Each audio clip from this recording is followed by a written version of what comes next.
Hello, everyone. My name is Rebecca Alvarez. I'm just going to go over the webinar.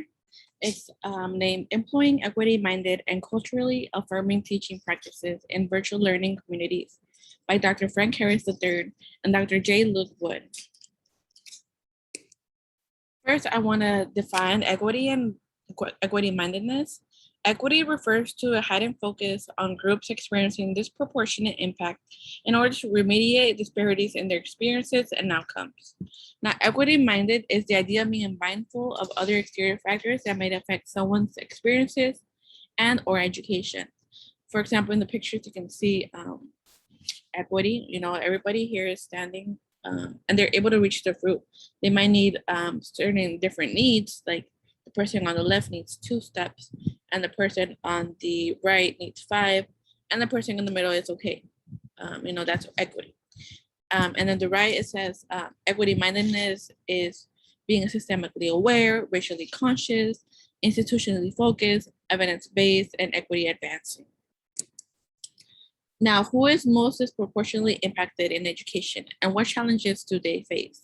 Well, mostly students of color, former foster youth, students with food and housing insecurities, students with disabilities, and formerly incarcerated students face the most, are more impacted. Some challenges by them is they might have faced through racial microaggressions, basic needs insecurities like food and housing, issues with prior schooling experiences, bullying, racial gender preferences, pronouns, their experience, stereotypes, and implicit bias. We all have implicit bias, even if we don't want to. One of the main ideas of the webinar was Garrison's 3 presence of online teaching. According to Garrison, there's 3 types of presences: social, cognitive, and teaching. Social means establishing personal and purposeful relationships. Cognitive is the use of information and applying it to day life activities. You don't really learn anything until you actually apply it to daily life activities. And teaching presence means to culturally foster culturally relevant thinking and to challenge students to think deeper about current issues. Now, some of the major challenges in this is invisibility, accessibility, and external pressures. Invisibility means that people of color usually feel invisible. Sometimes they feel like they're not important. Their words are not very important to what other people might think of them. Accessibility is also a major challenge. Not being able to access computers or technology for school, for education. External pressures like social pressures, attendance, time management, multi-generational family, which means like the minority and students of colors often have multi-general families, and they have to take care of them, and they have to consider this in the education. And how can we help is to have an equity present, which means to reject deficit perspectives and be intentional to serve the minority. I think one of the quotes that really, really stood out to me was, without a lens of equity, you have a lens of oppression. And I think that's very important to understand. It's very important to have this equity-mindedness of students and be able to adapt to their needs. You don't want to oppress their future.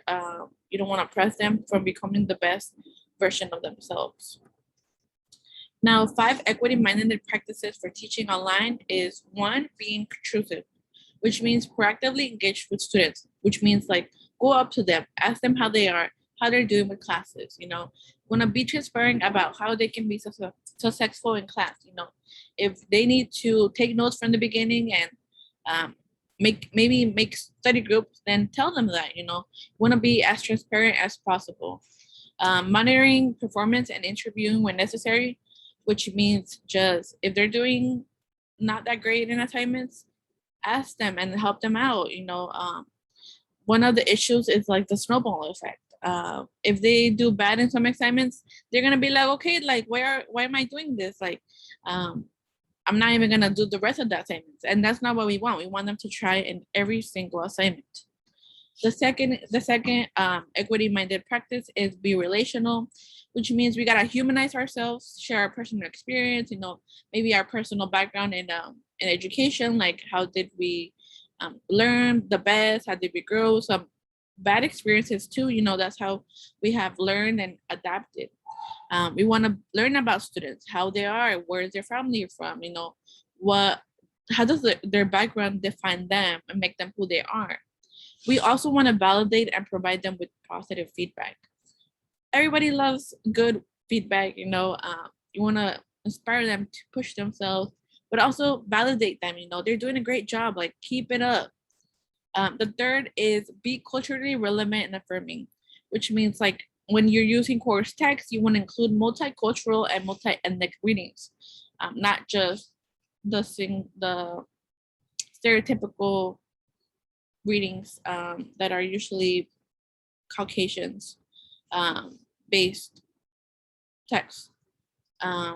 Course images, you want to use pictures of diverse backgrounds, students of color, and include them too.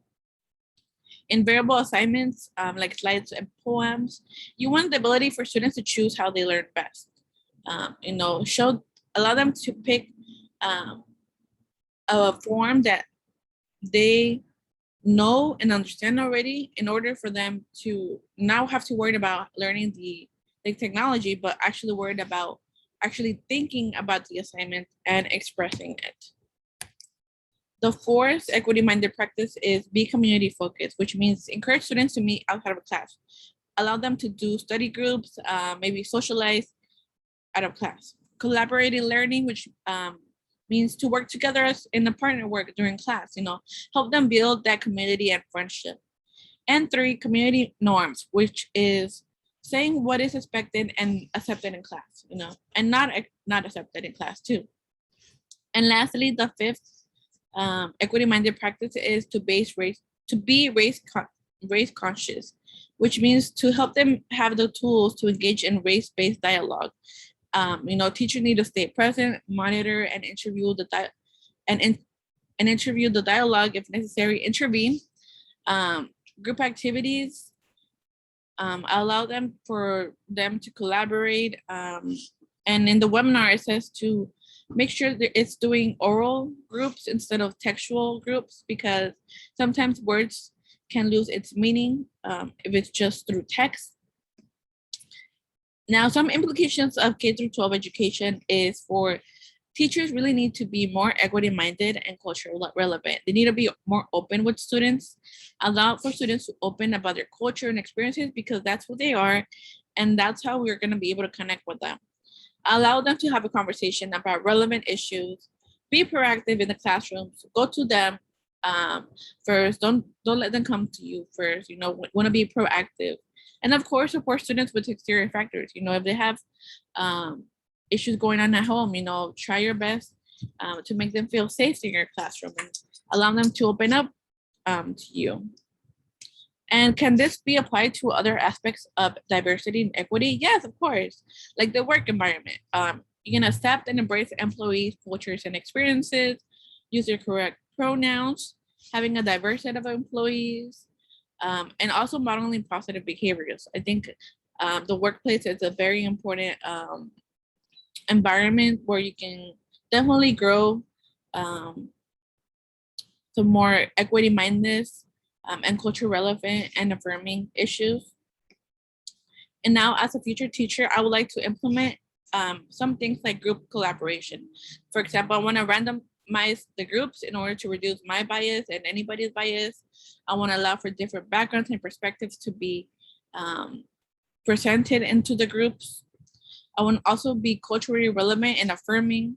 I want to validate my students' feelings, provide them with the tools and positive feedback in order to make sure they feel safe in my classroom. I want to bring equity into my classroom, provide free school supplies. No student should be without a pencil or a notebook. I want to be able to provide them snacks. They shouldn't be hungry while educating. And also be relational. I want to be able to share my experiences as a woman of color who graduated college recently with my bachelor's of economics, and connect with them in a one-to-one basis. And of course, I want to learn about them, not just about their name and what they are on paper. I want to learn more about them. And this concludes my presentation. So thank you so much for watching, and have a great day.